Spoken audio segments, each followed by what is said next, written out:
నమస్తే Vanitha help line కి స్వాగతం. గత 4-5 రోజులుగా రాష్ట్రంలో జరుగుతున్న విద్యార్థుల ఆత్మహత్యలు అనేవి ఒక రంగా చెప్పాలంటే ఒక ప్రమాద సూచికని ఎగరవేస్తున్నాయి. కానీ ఇప్పటికీ సమాజం దాన్ని గుర్తించడానికి సిద్ధంగా ఉందా లేదా అనే ఒక ప్రశ్న వేసుకోవాలి. ముఖ్యంగా ఒకవైపు ఇంటర్ బోర్డు లాంటి బోర్డులు చేస్తున్న నిర్వాకాలు అలా ఉంచితే 900 మార్కులు 100కి 100 మార్కులు తెచ్చుకున్న వాళ్ళు కూడా సున్నాలు చుట్టేసి ఆ తర్వాత మీరు రీకౌంటింగ్ చేసుకోండి లేకపోతే రీవాల్యుయేషన్ చేయించుకోండి అని నిర్లక్ష్యంగా ఆన్సర్ చెప్పే ఇంటర్ బోర్డులు చేసే నిర్వాకాలు ఉన్నప్పటికీ కూడా అసలు పరీక్షలు ఫెయిల్ అయితే పిల్లలు చనిపోవటం అనేది వినటానికి చాలా బాధాకరంగా ఉంది. అంటే ఒక పరీక్ష ఫెయిల్ అయినంత మాత్రాన వాళ్ళకి ఇంకా జీవితమే లేదనే ఒక దశకు పిల్లలు ఎందుకు చేరుకుంటున్నారు అనేది ఒక ప్రశ్న అయితే దీనికి ఎవరు ఎన్ని రకాలుగా ఈ పిల్లల్ని ఈ కొండ చివరికి తీసుకొచ్చి అగాధంలోకి తోస్తున్నప్పటికీ కూడా తల్లిదండ్రులుగా కాపాడుకోవాల్సిన బాధ్యత మాత్రం తల్లిదండ్రులకే ఉంటుంది. సో ఈరోజు మనం అదే అంశం మాట్లాడుకోబోతున్నాం. అందుకోసం మనతో పాటు స్టూడియోలో విశేష్ గారు ఉన్నారు, సైకాలజిస్ట్. సో విశేష్ గారు, ఒక రకంగా చెప్పాలంటే ఇవన్నీ సమాజం చేస్తున్న హత్యలు. మేము గత 3 రోజులకు అదే చెప్తున్నాం. ఇవన్నీ సమాజం చేస్తున్న హత్యలు, ప్రభుత్వాలు చేస్తున్న హత్యలు, విద్యా వ్యవస్థ చేస్తున్న హత్యలు, కుటుంబాలు చేస్తున్న అందరూ కలిసి ఇవాళ ఆ పసిపిల్లల్ని ఒక కొండాంచు మీదకి తీసుకెళ్లి తోస్తున్నారు చెప్పాలి అంటే. కానీ ఎవరికి రెస్పాన్సిబిలిటీ లేదు. ఎవరికి రెస్పాన్సిబిలిటీ లేకపోయినా కాపాడుకోవాల్సింది మనమే. అంటే మనమే ఎవరు తప్పు చేసిన మనమే తప్పు దిద్దుకోవాల్సిన ఒక టైం వచ్చిందని నేను అనుకుంటున్నాను. సో ఫస్ట్ పాయింట్ మీరు అన్నట్లు సమాజం, బ్రాడర్ పర్స్పెక్టివ్. నెక్స్ట్ విద్యా వ్యవస్థ, కొంచెం దానికంటే కొంచెం తక్కువ అధికారులు, కాలేజీలు, పేరెంట్స్. ఓకే, ఇప్పుడు ఒక బిడ్డ ఆత్మహత్య చేస్తున్నందువల్ల ప్రధానంగా నష్టపోయేది, ప్రధానంగా శోకం కలిగేది ఎవరికి? తల్లిదండ్రులు, పేరెంట్స్కి. సో కాపాడుకోవాల్సిన బాధ్యత ఎవరిది? పేరెంట్స్ది. సో ఎందుకంటే మన బిడ్డ చనిపోతే కాలేజీకి నష్టం లేదు, ఇంటర్ బోర్డుకి నష్టం లేదు, సమాజానికి నష్టం లేదు. 2 రోజులు ఒక రోజు పేపర్లో న్యూస్ వస్తుంది, అంతకుమించి దానికి పెద్ద ప్రాధాన్యత ఉండదు వాళ్ళ పాయింట్ ఆఫ్ వ్యూలో. కానీ మనకు అది చాలా తీరని శోకం. జీవితకాలం పాటు ఒక మార్కుల కోసం నా బిడ్డని దూరం అయ్యాడనేది ఒక తీరని శోకం. కాబట్టి పేరెంట్స్గా మనం ఏం చేయాలనే విషయమే దృష్టి పెడదాం. ఎందుకంటే బ్రాడర్ పర్స్పెక్టివ్ అన్నిటి మనం మార్చలేం. కానీ మన బిడ్డ, మన అబ్బాయి కానివ్వండి, అమ్మాయి కానివ్వండి, ఒక ఎగ్జామ్ని ఎలా చూడాలి, ఎగ్జామ్లో తక్కువ మార్కులు వస్తేనో లేకుంటే ఫెయిల్ అయితేనో దాన్ని ఎలా తీసుకోవాలి, దీని విషయాన్ని మనం నేర్పించవచ్చు. బేసిక్గా ఏమవుతుందంటే మీరు విద్యా వ్యవస్థలకు వస్తే ఇంతకుముందండి స్కూల్ కానివ్వండి, కాలేజీ కానివ్వండి, గేమ్స్ ఉండేవి. గేమ్లో ఒక గేమ్ ఆట ఆడినప్పుడు గెలవడము, ఓడడము 2 ఉంటాయి. సో గెలిస్తే దాన్ని ఎలా ఎంజాయ్ చేయాలి, ఓడితే దాన్ని దాంతో ఎలా కోపప్ కావాలి, కోపప్ అయ్యి మళ్ళీ దాన్ని నెక్స్ట్ టైం గెలవడం ఎలా ప్రయత్నించాలనేది తెలియకుండా ప్రతి విద్యార్థి నేర్చుకునేవాడు. రైట్? ఇప్పుడేమవుతుంది, ఏ స్కూల్లో కూడా గ్రౌండ్స్ లేవు. ఆల్మోస్ట్ మెజారిటీ ఆఫ్ ది స్కూల్స్లో గ్రౌండ్స్ లేవు, గేమ్ పీరియడ్ లేదు. సో పుస్తకము లేదంటే మీరు మెజారిటీ స్కూల్స్ అంటున్నారు. ఒక లెక్క ప్రకారం హైదరాబాద్ రంగారెడ్డి జిల్లాలో 6000 స్కూల్స్ ఉంటే అందులో 5950 స్కూల్స్లో లేవు గ్రౌండ్స్. జస్ట్ 150 స్కూల్స్లో మాత్రమే గ్రౌండ్స్.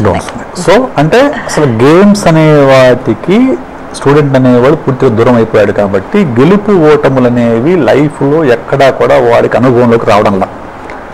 దట్టు పేరెంట్స్ దగ్గర వచ్చేసరికి కూడా ఇంతకు ముందు పేరెంట్స్ గతంలో ఒక జనరేషన్ 2 జనరేషన్ ముందు కనుక వెళ్తే పేరెంట్స్ పిల్లలను అడిగితే వెంటనే కొనివ్వకుండా వాళ్ళకుండే ఆర్థిక వెసులుబాటు లేకుండా ఎక్కువ మంది పిల్లలు ఉండటం వలన ఒక సర్దుబాటు చేసేవాళ్ళు.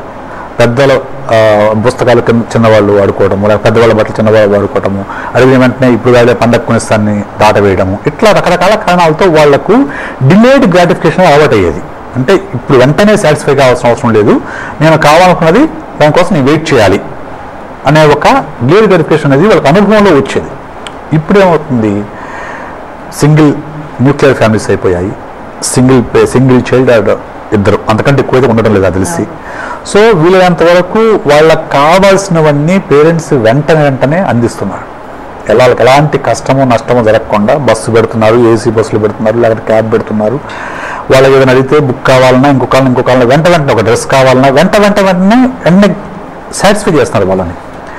ఎప్పుడైతే ఈ ఇమ్మీడియట్ సాటిస్ఫాక్షన్ పిల్లలకు దొరుకుతుందో అంటే వాళ్లకు ఒక ఫెయిల్యూర్ అనేది కానివ్వండి, ఒక డిస్సాటిస్ఫాక్షన్ కానివ్వండి, వాళ్ళ అనుభవంలోకి రావడం లేదు. వాళ్ళ అనుభవంలోకి రావడం లేదు వాళ్ళకి ఎప్పుడు కూడా, చిన్నప్పటి నుంచి కూడా రానప్పుడు ఏమవుతుంది, ఒక్కసారిగా ఆ డిస్సాటిస్ఫాక్షన్, ఆ ఫెయిల్యూర్ అనేది ఎగ్జామినేషన్లో ఎప్పుడైతే వస్తుందో హీ కాంట్ టేక్ ఇట్, దాన్ని తీసుకోలేడు. ఎందుకంటే అతనికి అనుభవం లేనిది, ఫెయిల్యూర్ అనేది నాకు అనుభవం లేదు కాబట్టి నేను దాన్ని తీసుకోలేను, మనసులోకి తీసుకోలేను కాబట్టి నెక్స్ట్ టైం స్టెప్కి వెళ్తున్నా. అది ఒకటి కారణమా? కాదు, ఖచ్చితంగా కాదు. అది ఒక కారణం మాత్రమే. ప్రధానమైన కారణం ఏంటంటే పేరెంట్స్, పీర్ గ్రూపు, బంధువులు, వీళ్ళ దగ్గర వచ్చే ప్రెషర్ ప్లస్ కాలేజీ.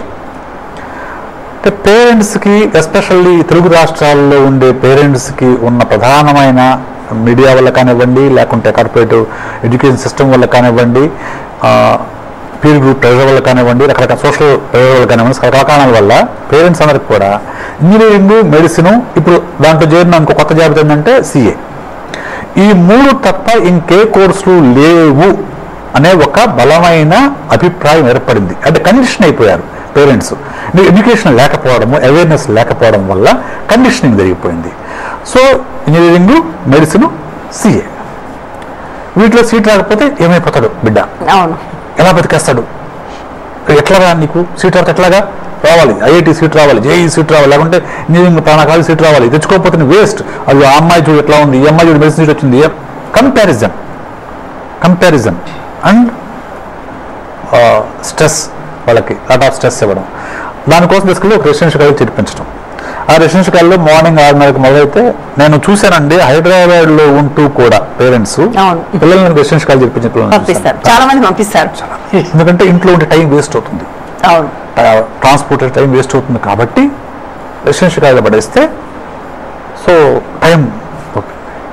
ఎందుకు రెసిడెన్షియల్ సిస్టమ్ నేనేమి వ్యతిరేకం కాదు, కానీ పిల్లలకు ఎంతవరకు చదవాలి, ఎంత గ్యాప్ ఇవ్వాలి, వాళ్ళకి ఎంత ఫిజికల్ ఎక్సర్సైజ్ ఉండాలి, లేకుంటే ఇవేమి పట్టించుకోకుండా మార్నింగ్ 6:30 నుంచి నైట్ 9:30 వరకు చదవటమే మగ్గం.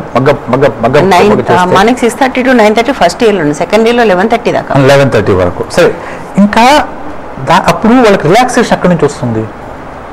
అంటే మీరు ఇంతకుముందు ఒక రెసిడెన్షియల్కి వ్యతిరేకం కాదున్నారు. ఎందుకు కాదు? అది రెసిడెన్షియల్ అనకూడదు, అది ఒక కోళ్ల ఫారం.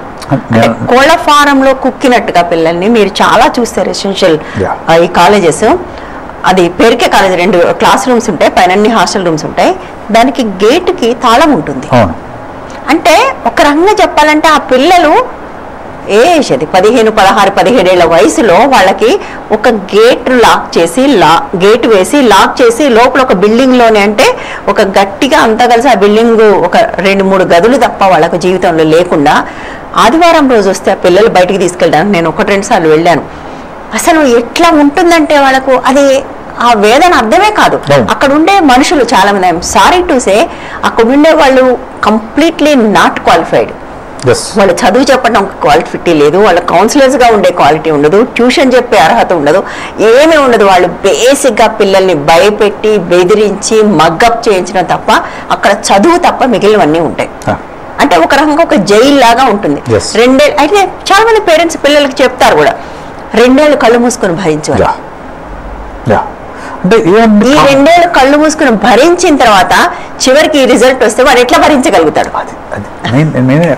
అదే ప్రెషర్ ఎక్కడి నుంచి వస్తుంది? మెయిన్ ఫస్ట్ ప్రెషర్ పేరెంట్స్ దగ్గర నుంచి వస్తుంది. పేరెంట్స్, ఎందుకంటే పేరెంట్స్ మేము నీ మీద ఇంత ఇన్వెస్ట్ చేస్తున్నాం, సంవత్సరాలు 1,00,000 కడుతున్నాం, 2 లక్షలు కడుతున్నాము, మేము ఇక్కడ ఇంట్లో హైదరాబాద్లో ఉండి కూడా, లేకపోతే మేము ఊర్లో పల్లెటూరు వ్యవసాయం చేసుకుంటూ కూడా నిన్ను 2 లక్షలు పెట్టి మేము రెసిడెన్షియల్లో పెడుతున్నాము, దీనికి న్యాయం చేయాలి అని ఎప్పుడైతే ప్రెషర్ పెడతారో వాళ్ళకు కూడా ఒక గిల్టీ కాన్షియస్నెస్ పెరుగుతుంది. ఆ మార్కు రాకపోతే అరే మా పేరెంట్స్ ఎంత ఇన్వెస్ట్ చేశారు, నా ఎంత ఖర్చు పెడుతున్నారు, నేను అంత ఆ మేరకు రాణించలేకపోతున్నాను అని ఒక గిల్టీ కాన్షియస్ పెరిగి దాన్ని ఫైనల్గా మార్కులు రానప్పుడు దానికి ఎక్స్ట్రీమ్ స్టెప్ తీసుకునే ఛాన్స్, ఈ ప్రమాదం జరుగుతుంది. నేనేమంటా అంటే పేరెంట్స్ కానివ్వండి, స్టూడెంట్స్ కానివ్వండి, ఫస్ట్ చేసుకోవాల్సింది 10th క్లాస్ అయిపోగానే, ఫస్ట్ 10th క్లాస్ అయిపోగానే, ఇంటర్మీడియట్ మాట్లాడాల, 10th క్లాస్ అయిపోగానే కెరీర్ గైడెన్స్కి వెళ్ళండి. ఒక 4,000-5,000 ఖర్చు పెట్టి ఒక క్వాలిఫైడ్ సైకాలజిస్ట్ దగ్గరకో కెరీర్ గైడెన్స్ దగ్గరికి వెళ్తే వాళ్ళు మీరు కూర్చోబెట్టి మీ పర్సనాలిటీ, మీ యాప్టిట్యూడ్, మీ యాటిట్యూడ్, మీ ఇంటెలిజెన్స్, మీ మల్టిపుల్ ఇంటెలిజెన్స్ ఇవన్నీ మెజర్ చేసి దాన్ని బట్టి బాబు నువ్వు ఈ రంగంలో అయితే రాణిస్తావు, ఈ రంగంలో అయితే కష్టపడతావు, అని నీకు ఒక చాయిస్ చూపిస్తారు, నీకు కరెక్ట్ వే గైడ్ చేస్తారు. అదేముండదు మనకు. లెక్కల మార్కులు ఎక్కువ వచ్చాయా ఎంపీసీ, సైన్స్ మార్కులు ఎక్కువ వచ్చాయా BiPC. No one ask the child నీకేమి ఇష్టం అని ఎవరు అడగరు అసలు. అడిగితే కూడా చాలా మంది అంటే వాళ్ళు కొంతమంది అడుగుతారు, నేను అది కూడా చూస్తాను, పిల్లలు అడుగుతారు నీకేమి ఇష్టం ఏం చేస్తావు అంటే వాడికి ఏం తెలుస్తుంది, వాడికి ఏమి ఇచ్చావు ఎక్స్పోజర్, వాడికి ఎలా అర్థం అవుతుంది, తెలియదు ఎట్లా అర్థం అవుతుంది. ఇప్పుడు వాళ్ళకు రకరకాల ఆప్షన్స్ ఇచ్చినప్పుడు అంటే స్కూల్స్లో gaming period, drawing period, music రకరకాల ఆప్షన్స్ ఉంటే ఇక్కడ నేను ఎంజాయ్ చేస్తున్నాను, ఈ మ్యూజిక్ ప్లే చేసేటప్పుడు నేను ఎంజాయ్ చేస్తున్నాను, లేకపోతే ఈ డాన్స్ చేసేటప్పుడు నేను ఎంజాయ్ చేస్తున్నాను పిల్లలు గుర్తించగలుగుతారు. నేను చూశాను, my son's classmate is there, వాడు క్రికెట్ అంటే ఇష్టం అక్కడికి. వాళ్ళ పేరెంట్స్ చిన్నప్పుడే క్రికెట్ గుర్తించారు, వాళ్ళు తీసుకెళ్ళి సిఈసీలు చేర్పించారు, క్రికెట్ కోచింగ్ ఇప్పిస్తున్నారు, క్రికెట్ కోచింగ్ ఇప్పిస్తారు, సిఈసీ చేర్పించారు. ఎందుకంటే ఎంపీసీ బైపీసీ మళ్ళీ ఆ ప్రైవేట్ అని చెప్పేసి మామూలు కాదు సిఈసీ క్రికెట్ కోచింగ్. వాడు మ్యాక్సిమం టైం క్రికెట్ కోచింగ్ జరుగుతాడు, తప్పలేదు, నేను అది తప్పలేదు, ఈజ్ ఎంజాయింగ్ ఇట్. సో ఇంకొకళ్ళు డ్రాయింగ్ కావచ్చు, ఇంకొకళ్ళు మ్యూజిక్ కావచ్చు. ఇవన్నీ మనము ఆప్షన్స్ ఇచ్చుంటే ఎక్స్ప్లోర్ ఇచ్చుంటే వాళ్ళే చూస్ చేసుకుంటారు. మన ఎక్స్ప్లోర్ లేదు కాబట్టి ఖచ్చితంగా మనం ఒక ఎక్స్పర్ట్ గైడెన్స్ తీసుకోవాల్సిన అవసరం అయితే ఉంది. ఉన్నప్పుడు ఏమవుతుందంటే వాళ్లకు ఓకే నీకు మార్కులు మ్యాథ్స్లో ఎక్కువ ఉండొచ్చు కానీ నీ మనసు మ్యూజిక్ మీద ఉంది, సరే మ్యాథ్స్లో ఎక్కువ వచ్చినాయి మీకు కాదని అంటున్నా, కానీ he likes music. So music సంబంధించిన కోర్స్ ఏదైనా చేర్పించండి, లేకపోతే డ్రాయింగ్ సంబంధించిన కోర్స్ చేర్పించండి. ఎందుకంటే మ్యూజిక్ మనం అనుకునే మ్యూజిక్ చేసే ఉద్యోగం వస్తుందా అంటే ఏఆర్ రెహమాన్ కంటే సంపాదించడంలో ఎవరైతే లేరు. అంటే అందరూ ఏఆర్ రెహమాన్ కాలేదు, అందరూ బిల్ గేట్స్ అవుతున్నారా? కాదు కదా, అందరూ బిల్ గేట్స్ కాదు, అందరూ సుందర పిచాయలు గారు కాదు కదా. సో మనం మ్యాక్సిమం ఎందుకంటే మన చదువు అంతా కూడా ఉద్యోగం కావాలి, దీనికోసమే. నేనది ఒక మంచి మ్యూజిషియన్ కి ఈ రోజు నాకు తెలిసి 50,000 ఈజీ సంపాదిస్తాడండి, ఈజీ సంపాదిస్తాడు. ఒక ప్రోగ్రామ్ చేస్తే వస్తున్నాయి. అంటే మ్యూజిక్ చదువులో కూడా అండి చాలా మందికి అర్థం కాదు, డాక్టర్లు ఇంజనీర్లతో ప్రపంచం నడవట్లే. So many people are enjoying life, right? అసలు అవి ఇంటర్మీడియట్ ఆ స్థాయిలో ఒక ఆప్షన్ కిందనే ఎవరో చూడరు. ఉదాహరణకు సైకాలజీ ఆప్షన్ గా చూస్తారా, ఒక జర్నలిజం ఆప్షన్ గా చూస్తారా? అది వాళ్ళు పెరిగి పెద్ద అయిన తర్వాత వాళ్ళంతా వాళ్ళు డిసైడ్ చేసుకుని వెళ్లాల్సిందే. కానీ ఇప్పటిదాకా నేను చదివినంత తూచి నేను అవతల బారేస్తున్నాను. ఇవాళ మీకు ఫిలిం మేకింగ్ లోకి జర్నలిజం లోకి వచ్చే వాళ్ళందరూ బీటెక్ గ్రాడ్యుయేట్స్. ఎందుకంటే వాళ్ళ పేరెంట్స్ కోసం చేశారు, దెన్ దే రియలైజ్డ్ ఎంత వేస్ట్. వాళ్ళు అదే ఆనర్స్ చదువుకుని ఇక్కడికి వచ్చి ఉంటే వాళ్ళు ఎంత బ్రైట్ గా ఉండుండేది వాళ్ళ ఫ్యూచర్. ఇవాళ వాళ్ళు స్ట్రగుల్ అవుతుంటారు ఇక్కడికి వచ్చి. ఆ ఫిల్మ్ గురించి ఏమి తెలియకుండా ఇంజనీరింగ్ లో ఏదో తిప్పలబడి కింద మీద పడి ఎక్కడికి వస్తారు. సో ఫస్ట్ పేరెంట్ మెలుకోవాలండి. పేరెంట్స్ ఏంటంటే పేరెంట్స్ కూడా ఆప్షన్స్ లేవండి. ఎందుకంటే వాళ్ళకి 10th క్లాస్ అయిపోగానే మొదలవుతాయి మా టీవీల్లోనూ పేపర్లోనూ యాడ్స్. 1 2 3 పెట్టి ఇంజనీరింగ్ మెడిసిన్ సిఏ ఈ 3 తప్ప ఇంకేం లేదు అన్నట్టుగా ఒక కళ్ళకి గంట పెట్టేస్తున్నారు మీడియా అండ్ అడ్వర్టైజ్మెంట్స్ ద్వారా. ఇంకా ఆలోచించుకునే శక్తి కూడా ఇవ్వటం పేరెంట్స్ కి. కాబట్టి వాళ్ళు కూడా ఈ ఆప్షన్స్ మీద పడిపోతున్నారు. నేను పేరెంట్స్ రిక్వెస్ట్ చేసేదంటే there are so many options. అయితే సమస్య ఉందండి, ఈ ఆప్షన్స్ కి అవసరమైన కాలేజీలు కూడా లేవు. కాలేజీలు లేవు కరెక్టే. నేను ఎంపీసీ చేర్పించండి కదా అంటలా, ఎంపీసీ చేర్పించండి కానీ ఇంజనీరింగ్ ఏం చేయకండి. వాళ్ళకి మ్యాథ్స్ లాజిక్ కావాలి, గ్రాడ్యుయేషన్ వాళ్ళు నచ్చిన కోర్స్ తీసుకుంటారు. వాళ్ళకి వస్తే సీట్ వస్తుంది, లేకుంటే నచ్చిన కోర్స్ జాయిన్ అవుతారు, లా చేస్తారు, లేకుంటే ఇంకొక కామర్స్ చేస్తారు, లేకుంటే ఇంకొక ఫిల్మ్ మేకింగ్ లోకి వెళ్తారు, ఇంకో దానిలోకి వెళ్తారు. వాళ్ళు నచ్చిన కోర్స్ చేస్తారు, నష్టం ఏముంది అంటున్నా. సో ఇదే రావాలి ఇంతే రావాలి అనే కోరికలు వాళ్ళ మీద పెట్టడం వల్ల ఎక్స్ట్రీమ్ స్టెప్స్. సో ఇంకోటి ఏంటంటే చాలా మంది పేరెంట్స్ నేను చూసానండి, నాకు సాధ్యంగాని గోల్ ఏదైతుందో అది నా పిల్లలతో సాధించాలి. నేను ఐఏఎస్ కాలేదు, నా కొడుకు ఐఏఎస్ కావాలి. నేను డాక్టర్ కాలేదు, నా కూతురు డాక్టర్ కావాలి. నేను ఇంజనీర్ కాలేదు, నా కొడుకు ఇంజనీర్ కావాలి. అంటే నా కళల్ని నా పిల్లల పైన రుద్దటం. చాలా మంది చూసాను నేను పేరెంట్స్ అలాగా. అంటే ఎస్పెషల్లీ పల్లెటూరులో కానివ్వండి, లేకపోతే middle class first generation parents. నేను నాకున్న ఆ రోజు ఉండే కాన్స్టెంట్స్ వల్ల నాకు ఫైనాన్షియల్గా సపోర్ట్ లేకుండా, పేరెంట్స్ సపోర్ట్ లేకుండా నేను ఇది కాలేకపోయాను. నేను ఇప్పుడు అన్ని సపోర్ట్స్ నా కొడుకుకి ఇస్తాను, నా కూతురికి ఇస్తాను, కాబట్టి వాళ్ళు సాధించాలి. అరే వాళ్ళ ఇష్టం ఏంటి, వాళ్ళు నిజంగా డాక్టర్ కావాలన్న అమ్మాయికి ఉందా, లేదంటే ఇంజనీర్ కావాలన్న అమ్మాయికి ఉందా లేదా, ఇది మనం తెలుసుకోవాలి కదా. ఆ ఛాన్స్ ఇవ్వడంలా, ఆ ఛాన్స్ అసలు కూర్చొని మాట్లాడే సందర్భమే లేనప్పుడు, పిల్లల మనసులు తెలుసుకునే సందర్భమే లేనప్పుడు, సో ఇటువంటి దుష్పరిణామాలే జరుగుతాయండి. So I request all the parents, పేరెంటింగ్లో ముందు మనం చేయాల్సిన పని, అన్నిటికంటే ముందు మనం చేయాల్సిన పని వినడం. వినండి వినండి వినండి, వాళ్ళు చెప్పే కబుర్లన్నీ వినండి. రోజు కనీసం 10 minutes, 15 minutes, 20 minutes మీరు కూర్చొని పిల్లలతో కూర్చొని వాళ్ళు ఏం చెప్తారో వినండి. వింటేనే మీకు వాళ్ళకి ఏం కావాలో అర్థమవుతుంది. మామూలు కబుర్లే కావు, సినిమా కబుర్లు, సరదా కబుర్లు, కాలేజీ కబుర్లు, ఫ్రెండ్స్ కబుర్లు, 1,00,000 కబుర్లు చెప్తారు వాళ్ళు. మనం వింటే అప్పుడు మీకు వాళ్ళకి అందులో ఏం కావాలో మీకు అర్థమవుతుంది. మీరు వినకపోతే చెప్పడం మాత్రమే చేస్తుంటే వాళ్ళు మీకు ఎప్పటికీ అర్థం కారు. మనకు పేరెంటింగ్ అంటే చెప్పడమే కదా. చిన్నప్పటి నుంచి నువ్వు చిన్నప్పటి నుంచి చెప్పి చెప్పి వాళ్ళకి 12 ఏళ్ళు వచ్చాక నేను చెప్తే వినట్లేదు అంటే నువ్వు విన్నావా? నువ్వు విన్నావా? వాళ్ళు అప్పుడు వినరు. Even if you want to listen to them, వాళ్ళు వినరు అప్పుడు. ఇంకా they will not share even. ఇప్పుడు వాళ్ళకి మీరు వినే అలవాటు పేరెంట్స్ లేకపోతే వాళ్ళు చెప్పరు. ఇంకా వాళ్ళకి ఏదైనా చెప్పాలనిపించా కానీ వీళ్ళు వినరు. విన్నాగానే మమ్మల్ని తిడతారు లేదంటే కొడతారు అనే ఉద్దేశంతో వాళ్ళు అసలు నోరు విప్పరు. ఏది చెప్తే దాన్ని గమనే చేస్తూ ఉంటారు. అప్పుడేమవుతుంది, టీనేజ్లోకి వచ్చేసరికి కొంతమంది అవుతుంది రెబలియస్గా తయారవుతారు. నేను చేయను, మీ ఇష్టం ఏమని చేసుకోండి, నేను చేయననే వాళ్ళు ఉంటారు. దీనివల్లనే, ఇటువంటి ప్రజల వల్లనే కొంతమంది లవ్ అఫైర్స్ వైపు వెళ్ళే వాళ్ళు ఉంటారు. లేదంటే వాళ్ళు సబ్మిసివ్ అయితేనేమో ఆ పెయిన్ని, ప్రెషర్ని, స్ట్రెస్ని అంతా తీసుకుని ఎక్స్ట్రీమ్ స్టెప్స్కి వెళ్ళి వాళ్ళ ప్రాణాలు వాళ్ళు తీసుకుంటారు. సో అన్నింటికి నేను నా observation madam, any psychological problem, any psychological disorder, any adjustmental problem starts from the home. True. So మనం చనిపోయిన వాళ్ళ గురించే మాట్లాడుకుంటున్నాం. నిజానికి ఇది కూడా ఒక రంగం చెప్పాలంటే కాలేజీలో మాయాజాలం లాంటిది. వాళ్ళు 100 మంది ర్యాంకులు చూపించి లక్షల మంది పిల్లలు గొంతుకొస్తున్నారు. అంటే మనకు ఆ 100 మందే కనిపిస్తారు, కానీ ఈ 100 మంది ర్యాంకులతో కొన్ని లక్షల మందిని వాళ్ళ దాంట్లోకి ఆహ్వానించి వాళ్ళందరితో ఫీజులు కట్టించుకొని వాళ్ళందరూ గొంతుకొస్తుంటారు. బట్ చనిపోయిన వాళ్ళనే చూస్తున్నాం, బతుకున్న వాళ్ళు కూడా సఫర్ అవుతున్నారు. ఈ మొత్తంగా this is effecting them on their whole entire life. వాళ్ళు చనిపోయకపోయి ఉండొచ్చు, బట్ ఎందుకంటే చాలాసార్లు మీ దగ్గర నుంచి, చాలా మంది సైకాలజిస్టుల దగ్గర నుంచి విన్నాను, వాళ్ళకి చాలా ఇష్యూస్ వస్తున్నాయి ఇట్లాంటి ప్రెషర్లో చదువుకున్న వాళ్ళకి. తర్వాత రిలేషన్షిప్స్ బిల్డ్ చేసుకోవటం కానీ. నేనది చనిపోయిన వాళ్ళ సమస్య అక్కడితో పరిష్కారం అయిపోయింది. పరిష్కారం అయిపోయింది. వాళ్ళకి పరిష్కారం చూసుకున్నారు, ఎంచుకున్నారు, వాళ్ళ జీవితాన్ని క్లోజ్ చేశారు. అక్కడ పెయిన్ ఉండొచ్చు, కానీ బతుకున్న వాళ్ళు పిల్లలు, నేను long time back I talk to the ఐఐటీలు మొత్తం హెడ్ నేను మాట్లాడానండి. ఒక ఇంటర్వ్యూలో మాట్లాడాను. ఇంటర్వ్యూ తీసుకునేటప్పుడు ఆయన ఒకటే చెప్పాడు నాకు, తెలుగులో చెప్పాను, ఇంగ్లీష్ చెప్పాను, తెలుగు చెప్తాను. పిల్లల దగ్గర ఉన్న రసం అంతా మీరు కాలేజీని మీరు పీల్ చేసుకొని పిప్పిని మా మీద వదిలేస్తానని చెప్పాడు.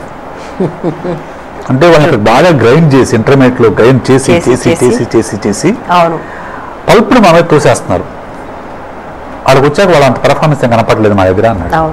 ఎందుకనంటే ఆ సైంటిఫిక్ టెంపర్మెంట్ ఉండటం వల్ల పిల్లల దగ్గర మగప్ చేయడము, లేకపోతే మార్కులు తెచ్చుకోవడం తప్ప సైంటిఫిక్ టెంపర్మెంట్ ఉన్న ఒక కాలేజ్ చూపించండి నాకు. ఒక కాలేజ్ ఉంటే కదా పిల్లలకి ఏం చెప్తారు సిస్టమ్ లో నీకు 2 తెలుగు రాష్ట్రాల్లో 2 సంవత్సరాలు జరగాల్సిన ప్రాక్టికల్స్ ని, జరగాల్సిన ప్రాక్టికల్స్ ని 1 week లో ముగించి, నాకు 1 week 3-4 days 3-4 days ముగించి చూపించడం వాళ్ళకి. ఇవాళ సైన్స్ చదువుకుంటున్న పిల్లలు ఎవరు ల్యాబ్ మొహం తెలియదు. నేను బైపీసీ చేశానండి. నేను ఇంటర్మీడియట్ లో మాది పల్లెటూరులో చదివాను. నేను ఫస్ట్ ఇయర్ నుంచి మేము ల్యాబ్కి వెళ్ళాం. ఎప్పటికప్పుడు రికార్డ్ చేశాను. కప్పలు మేము పట్టి తెచ్చాము, మాకు ఫండ్స్ లేవు గవర్నమెంట్ కాలేజీలో. సో మీరు కప్పలు తెచ్చుకుంటే ప్రాక్టికల్స్ అన్నారు. మేము పోయి ఆ క్లోరోఫామ్ ఇచ్చేవాళ్ళు, అది తీసుకెళ్ళి బకెట్లు వేసుకొని కప్పని తీసుకొని దాంట్లో పడేసుకొని పట్టుకొచ్చుకునేవాళ్ళం. వానపాములు పట్టుకొచ్చుకునేవాళ్ళం, బొద్దింకలు పట్టుకొచ్చుకునేవాళ్ళము. ఇట్లా ఎక్కడ ఉన్నాయి అసలు పిల్లలకు తెలియదు అవి ఏమి. వాటి మొహం కూడా చూడకుండా వాళ్ళ ఇంటర్మీడియట్ అయిపోతుంది. అవి ప్రాక్టికల్స్ లో 50కి 49 వస్తాయి, 40 వస్తాయి, 49, 50 వస్తున్నాయి. ఎట్లా వస్తున్నాయి? సో సిస్టమ్ మొత్తాన్ని కరప్ట్ చేసేసి, ఎగ్జాక్ట్లీ సిస్టమ్ కరప్ట్ చేసేసి, and the system, the educational mafia is ruling the governments, influence the governments. నేను ఆ పరిధిలో మనం ఉన్నప్పుడు నేను ఏంటంటే దాన్ని మనం బాగు చేసే పరిస్థితి నాకైతే కనపడట్లేదు. కాబట్టి పేరెంట్స్గా మన పిల్లలు మనం కాపాడుకున్నాం అంటున్నాను నేను. Exactly sir. అంటే ఓకే, నేను కంప్లీట్లీ యాక్సెప్టింగ్ మీరేం చెప్తున్నారు. ఇవాళ ఈ దారి వద్దు, ఇంతకంటే బెటర్ది ఏమన్నా ఉంది, వాళ్ళ నా కొడుకు సైన్స్ చదువుకుంటే వాడు నిజంగా సైన్స్ నేర్చుకోవాలి, చదువుకోవటం కాదు సైన్స్ నేర్చుకోవాలి అని ఒక పేరెంట్ అనుకుంటే ఆప్షన్ ఏది? పక్క సైడ్ పంపించండి అంతే. నాకు వేరే మార్గం అయితే లేదు. పక్క తమిళనాడు వెళ్ళినా కానివ్వండి, బెంగళూరు వెళ్ళినా కానివ్వండి, దే ఆర్ గుడ్ కాలేజెస్. అంటే interestingly government and aided colleges ఇప్పటికీ ల్యాబ్స్ ఉన్నాయి. గవర్నమెంట్ కాలేజెస్ ఈ మధ్యకాలంలో టిఎస్ గవర్నమెంట్ తెలంగాణ గవర్నమెంట్ ఈ మోడల్ కాలేజెస్ చేశాయి. వాటిల్లో కూడా చక్కగా మీకు ల్యాబ్స్ ఉన్నాయి, రెగ్యులర్ గా ప్రాక్టీస్ జరుగుతాయి, ఇవన్నీ జరుగుతాయి. కానీ మన గవర్నమెంట్ కాలేజ్ పంపిస్తే మనకు నామోషి. అంటే ఈ ర్యాట్ రేస్ అంటే మెయిన్ ప్రాబ్లం ఎక్కడ వస్తుందంటే అండి, మెయిన్ ప్రాబ్లం వస్తుంది ఎక్కడంటే ఇంజనీరింగ్లో వస్తే వెంటనే సాఫ్ట్వేర్ ఇంజనీర్ అవుతాడు.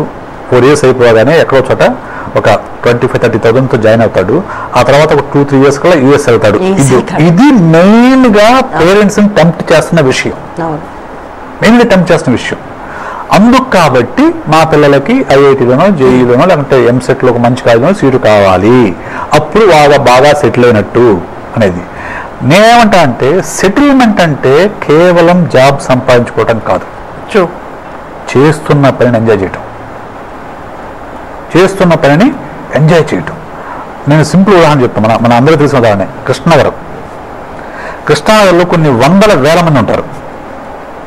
వాళ్ళ ఆదాయము ఒకరోజు 400 ఉండొచ్చు, ఒకరోజు ఏమీ లేకపోవచ్చు. కొన్ని 100 మంది కూటికి గతి లేకుండా కూడా కొన్ని రోజులు గడిపేస్తారు, కూటికి కూడా లేకుండా ఆ పస్తులతో. ఎందుకు గడుపుతారు? బయటకు వెళ్ళి ఓపెన్ చేసుకోవచ్చు కదా. అందులో గ్రాడ్యుయేట్స్ ఉన్నారు, పోస్ట్ గ్రాడ్యుయేట్స్ ఉన్నారు, ఇంజనీర్స్ ఉన్నారు. I have seen several people. Krishnanagar cinema వాళ్ళు నిజంగా బయటికి వెళ్ళి ఓ పని చేసుకుంటే వాళ్ళు హ్యాపీగా ఉండొచ్చు. కానీ అవన్నీ వదులుకొని ఎందుకు అక్కడ తిప్పల పడుతున్నారు అంటే వాడి ప్యాషన్. నాకు ఇక్కడ నేను సక్సెస్ కావాలని ఒక ప్యాషన్. ఆ ప్యాషన్ ఏదో గుర్తించండి పిల్లల్లో. మీ పిల్లల ప్యాషన్ ఏదో గుర్తించండి, ఆ వైపుగా ప్రోత్సహించండి.